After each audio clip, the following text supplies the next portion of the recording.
Prego. Alla prima inchiesta giudiziaria se ne aggiunge oggi una seconda inchiesta in cui è coinvolto ovviamente il voto di scambio, l'inquinamento del voto, cose che noi stiamo denunciando da tempo.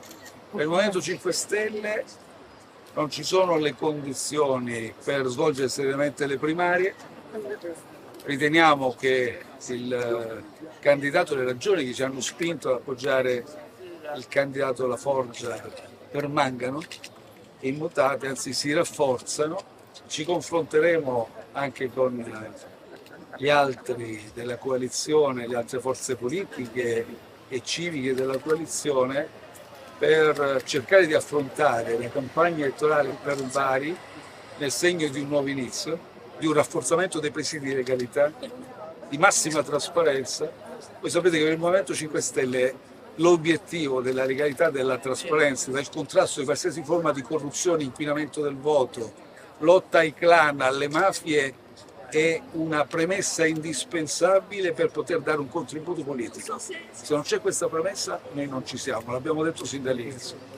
Quindi cercheremo di continuare a perseguire, a lavorare con le altre forze, ma cercando di ottenere e pretendendo le massime garanzie perché ci siano queste condizioni. Se non ci sono queste condizioni noi non ci siamo, quindi state tranquilli che se il Movimento 5 Stelle a Bari ci sarà in coalizione è perché si realizzeranno queste condizioni. Presidente, verrà qualcosa di Qualsiasi, no, noi siamo per lo spirito unitario, siamo sempre leali, siamo stati sempre leali, quello che dico oggi l'ho detto anche per quanto riguarda i nostri obiettivi prioritari, l'ho sempre detto.